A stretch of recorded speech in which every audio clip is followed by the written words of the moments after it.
Jehoiakim was a powerful king, but he had one problem. In Jeremiah 36:23, Jehoiakim didn't like what God had to say. One day, a prophet named Jeremiah sent a scroll, a message from God himself. It warned the king about what would happen if he didn't change his ways. But instead of listening, Jehoiakim did the unthinkable. He grabbed a knife and started cutting out the parts he didn't like. Piece by piece, he threw God's words into the fire, until nothing was left. He thought that if he destroyed the message, he could erase the truth.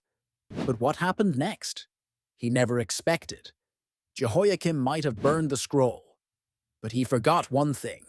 God's word isn't paper and ink, it's power. So God told Jeremiah in Jeremiah 36:32, write it all again, every word, and this time, add even more. The scroll was rewritten, stronger than before. The truth couldn't be destroyed. And soon, Jehoiakim faced the very judgment he tried to erase. He thought he could edit God. Instead, God rewrote his story. We may not take a knife to the Bible, but how often do we ignore the parts we don't like? When God's word convicts us, do we listen or reject it? Do we try to edit the truth to fit our lives instead of changing our lives to fit the truth? Do we pick and choose from God's commands, or do we obey even when it's hard? Jehoiakim tried to erase God's words.